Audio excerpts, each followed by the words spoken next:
अभी मैं आपको जनसुराज के एक संघर्षशील कार्यकर्ता हैं, मैं उनसे कुछ वार्ता करूंगा कि लखीसराय में जनसुराज के संगठन का जो कार्यकलाप चल रहा है, जो क्रिया चल रही है, क्या है और क्यों लोग जनसुराज में ज्वाइन करें, क्या जनसुराज में विशेष है अन्य पार्टियों से। इन सारी बातों पर हम बातचीत करते हैं श्रवण कुमार जी से और ये जानना चाहेंगे कि आगे इनका क्या सब रणनीति होगा।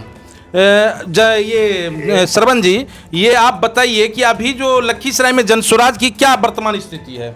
जनसुराज की स्थिति इतनी अच्छी मजबूत है कि दिन प्रतिदिन दिन चौगुना होते जा रहा है और पार्टी में ऐसे ऐसे लोग जुड़ने के लिए तैयार हैं।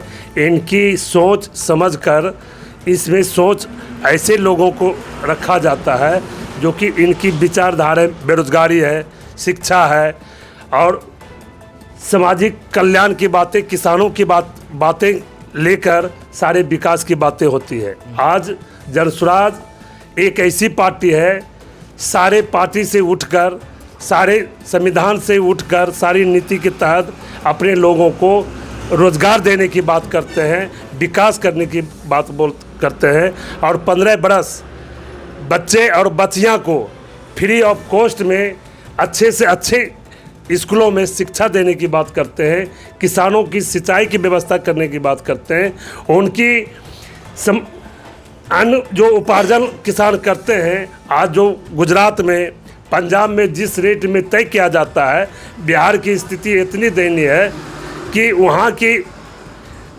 कुंटल में 200-300 रुपए की कुंटल की कमी यहाँ नहीं मिल पाता है, जो वहाँ दाम मिल रहा है किसानों को यहाँ नहीं मिल। अच्छा ये बताइए श्रवण जी, आप ये बताइए सीधे तौर पर कि आपका क्या उद्देश्य है जनसुराज में जुड़ने का, क्या करना चाहते हैं। हमारी एक ही है कि हमने नियम के तहत जनसुराज से पार्टी से टिकट के लिए हम अपना आवेदन दिए और हमारी एक ही सोच है। हमने दरोगा की नौकरी अपनी ठुकरा कर पीजी कर हमने समाज सेवा में उसी समय हम विकल्प लिए कि हमने अपने दरोगा की नौकरी में सिर्फ हमारी ही सुख मिलेगा, लेकिन हमको जनता का सुख देखने के लिए दर हम पैदल पूरे क्षेत्र चलकर सारे दुख को सुनता हूं और उनकी समस्या को मैं हल करता हूं। और बरसों से हमारी एक ही तमन्ना है, गोंदरी पुल पर से अभयपुर तक हमारी नदी है और वहाँ से रसलपुर तक हमारे नदी है। यदि इस दोनों को खुदाई करके सिंचाई की व्यवस्था कर दी जाए, हमारे वहाँ के लोग नौजवानों खुशहाल हो जाएंगे और पलायन नहीं करेंगे। ये आप तो टिकट की बात बताए, आप तो क्या इसमें टिकट की क्या प्रक्रिया है। जो प्रक्रिया हमारे प्रधान प्रशांत किशोर भाई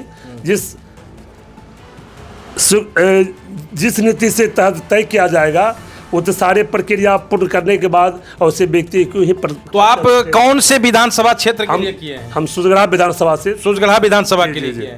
तो हमें जो पता है कि जनसुराज में जो टिकट की प्रक्रिया है कि उम्मीदवार तय करने का, वो संगठन के कमेटी नीचे से लेकर ऊपर तक के लोगों से वोटिंग करवाने के उपरांत उनको दिया जाएगा। तो संगठन के लिए तो पहले काम करना होगा। प्रक्रियाएं 5 हैं, उस प्रक्रिया को मैं लगभग पूर्ण कर चुका हूँ। वाह वाह वाह वाह, जो प्रक्रिया है उसको आप पूर्ण कर जी जी जी जी। तो आप लगे हाथ ये बतला दीजिए श्रवण जी कि मान के चलिए कि अगर आपको टिकट मिल जाता है तो आपके विपक्ष में होंगे। लड़ चुका हूँ पूर्व में भी और यदि हमारे पास 8-9 लाख रुपया मात्र रहता बूथ मैनेजमेंट करने का, तो आज मैं विधायक रहता, बल्कि प्रहलाद यादव नहीं रहता। मात्र 8-9 लाख में ही। हाँ, लोग रुपया लुटाते हैं, हम जनता को बीच खट कर अपना मजदूरी सिर्फ दे दे तो मेरे सामने कोई नहीं रहेगा। पता करने की चीज़ है, जनता ही बताएगी, मैं क्या बता सकता हूँ। तो इस बार आपको लगता है कि आप अपनी पूरी दावेदारी ठोकेंगे इसमें? ठोकेंगे सर, ठोकेंगे नहीं, ठोके हुए हैं। अच्छा जी। अब निर्णय लेना है ऊपर वाले का। ऊपर वाले जो निर्णय लेंगे उसको स्वीकार करना है, संगठन को तय करना है, पार्टी को तय करना है। तो अगर मान के चलिए कि आपने आवेदन दे दिया और अगर बाय चांस ऊपर में हो जाए कि नहीं आपको नहीं किसी अन्य को, तो तब आप क्या करेंगे उस समय? नहीं, हम पार्टी का कार्य करते रहेंगे, इसमें तकलीफ की क्या बात है। पार्टी का कार्य करते रहेंगे। अच्छा ये बताइए कि जनसुराज में ही क्यों लोग जुड़े? उनकी सोच और समझ इतनी ठोस है कि लोग को पलायन करने से बिहार को जब भी रोक सकते हैं तो हमारे प्रशांत भाई रोक सकते हैं, इनके सिवा कोई रोक नहीं सकते। आपको सरवन जी पता है कि बिहार में जातिवाद का कीड़ा इतना भयंकर है कि जब चुनाव आता है जातिवाद सर पे चढ़ के बोलता है। उस स्थिति में आप जनसुराज की बात करते हैं तो कैसे आप लड़ेंगे यहाँ? एक मित्र, हम आपसे यही कहना चाहेंगे, हमने कांग्रेसी को भी झेला, हमने कम्युनिस्ट का एक बंधुआ मजदूर के उनमें भी जिला कमेटी का मैं मेंबर था, छात्र कांग्रेस में नौजवान सभा का हम जिला अध्यक्ष थे, और छात्र का भी हम NYSI का मैं जिला अध्यक्ष रहा हूँ।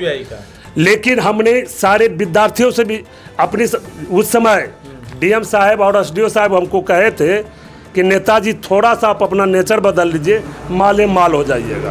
हमने यहो शब्दों में कहा कि मैं नहीं कुछ लेकर आया हूँ, नहीं लेकर जाऊंगा। हमारे नौजवान छात्र जब खुश हैं, मैं खुश हूँ, सदाबहार हूँ।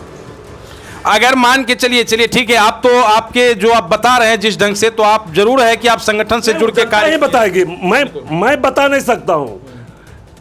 सुजगढ़ा विधानसभा की पूरे जिला का लोग को पूछा जाए, इधर तो हम कब कर दिए घटना के बाद, लखीसराय सिर्फ हम वर्तमान समय में सुजगढ़ा की प्रमुख समस्या क्या है? प्रमुख समस्या वही है, गोंदरी पुल पर से रसलपुर तक यदि सिंचाई की पूर्ण रूपेण व्यवस्था हो जाए। हमने आवेदन भी किए हुए हैं, मेरे पास है, और DM साहब ने स्वीकृति कर ऊपर भेजा कि नहीं भेजा, माननीय DM साहब जाने। और यदि नदी उसको जोड़ दिया जाता है, दोनों नदी को तो फिर सिंचाई की तो यही सबसे बड़ी समस्या, और नाला दिया जाएगा पूरे। इसके बाद कोई समस्या तो अफसरशाही चरम पर है, अफसरशाही चरम पे, और शिक्षा के नाम का तो चीज ही है नहीं है, चीज ही नहीं है जी नहीं। तो आप अगर आपको टिकट मिलता है जी, अब बाई चांस आप विधायक बन जाते हैं, मान के चलिए, तो आपकी क्या प्राथमिकता होगी सबसे पहले? मैं पूरे बिहार का तो वादा नहीं करूंगा, मैं अपने क्षेत्र का वादा करूंगा। वहाँ का जितने भी राज्य में लड़ाई लड़ना पड़े, केंद्र में लड़ाई लड़ना पड़े, लड़कर वो जो सोच हमारी है वो पूर्ण कर रहूँगा। चाहे इसके लिए जब तक हम भटक रहे हैं, जनता भटका रही है, हम नहीं भटकते, जनता भटक रहा है। जनता सोचे इस कदम को कैसे पहल करें।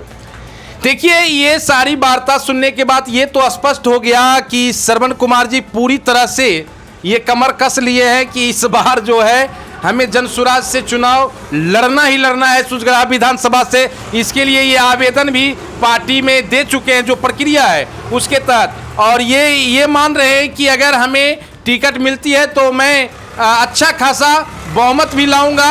अब ये तो गर्व की बात है कि आगे क्या होता है, लेकिन अभी वर्तमान समय में देखा जा रहा है कि जनसुराज में विधायकों की संख्या बढ़ रही है। धन्यवाद।